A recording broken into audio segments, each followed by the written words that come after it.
लो जी पाकिस्तानियों, चाइना ने अमेरिका की दुखती रग पर पांव रख दिया।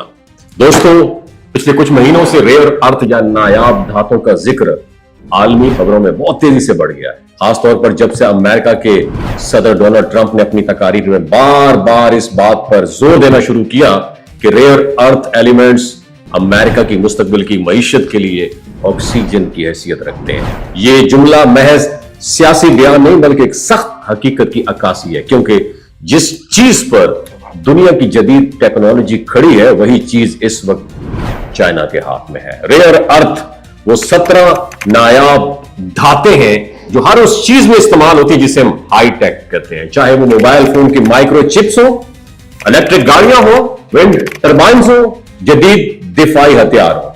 और दिलचस्प बात पता है क्या है? इन धातों की मिकदार दुनिया में बहुत कम है, लेकिन इनकी अहमियत तेल से भी ज्यादा बढ़ चुकी है।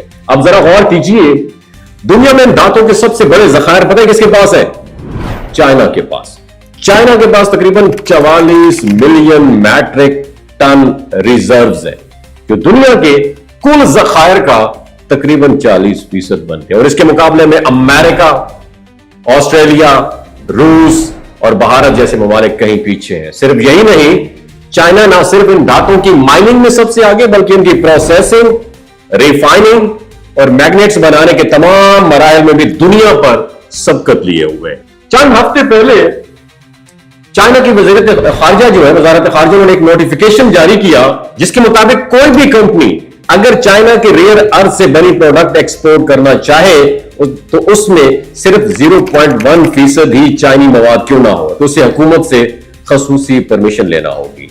बज़ाहिर तो ये एक मामूली इंतजामी एक कदम लगता है, लेकिन इसका असर आलमी सतह पर जलजला ले आया है, खासतौर पर अमेरिका में। अमेरिका में दिफाई और सनअती पैदावार का बड़ा डिपेंड इन्हीं रेयर अर्थ मिनरल्स के ऊपर है। F-35 fighter jets, patriot missile system या इलेक्ट्रिक गाड़ियां, इन सब की तैयारी में रेयर अर्थ मैग्नेट्स नागुजीर है। जब चाइना ने चंद माह कबल एक्सपोर्ट कंट्रोल सख्त किए थे तो अमेरिकी फैक्ट्रियों की असम्बलियां बिल्कुल असम्बली लाइनें रुक गई थी। तो फोर्ड मोटर्स, आपने देखा होगा फोर्ड मोटर्स, इनके सीईओ ने यह खुद एतराफ किया कि हाई पावर मैग्नेट्स ना मिलने के बायस कंपनी को कई हफ्तों तक अपनी प्रोडक्शन बंद करना पड़ी। और चाइना का यह इकदाम दरअसल एक स्ट्रेटेजिक पावर मूव है, क्योंकि वो जानता है कि अमेरिका और यूरोप इस वक्त अपनी मईशत को ग्रीन एनर्जी और जदीद टेक्नोलॉजी की तरफ ट्रांसफर कर रहे हैं, और इसी ट्रांसफॉर्मेशन की बुनियाद यही रेयर अर्थ मिनरल्स है। चाइना ने ऐन उसी वक्त पर दबाव डाला, उसी मुकाम पर दबाव डालकर दुनिया को यह एहसास दिलाया कि आलमी सप्लाई चेन का कंट्रोल अब भी बीजिंग के हाथ में है। और दिलचस्प बात पता है क्या है कि जिस असूल के तहत चाइना ने ये कंट्रोल्स आयद किए हैं ना, वही पॉलिसी कभी अमेरिका ने खुद इंट्रोड्यूस करवाई थी, फॉरेन डायरेक्ट प्रोडक्ट रूल, यानी FDPR के तहत अमेरिका किसी भी गैर मुल्की कंपनी पर पाबंदी लगा सकता है अगर इसकी प्रोडक्ट में अमेरिकी टेक्नोलॉजी या मशीनरी शामिल हुई हो या इस्तेमाल हुई हो। आज चाइना ने इसी असूल को उलटकर अमेरिका पे आजमा दिया है, और यह सब इस बात का इशारा है कि आने वाले वर्षों में आलमी ताकत का तवाजुन सिर्फ फौजी या मुआशी ताकत से नहीं बल्कि मिट्टी में छुपी धातों से तय होगा, जो मुल्क रेयर अर्थ पर काबिज होगा वही अगले दौर की टेक्नोलॉजी और दिफाई निजाम का असल मालिक होगा। और फिलहाल इस दौर में चाइना सबसे आगे है, जबकि बाकी दुनिया इसकी फैसलों की डायरेक्शन देखने पर मजबूर है।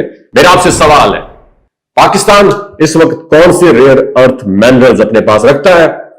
नीचे कमेंट सेक्शन में जरूर बताइएगा। और हां, पाकिस्तान में टमाटर किस तरह किलो है, नीचे कमेंट सेक्शन में जरूर बताइएगा।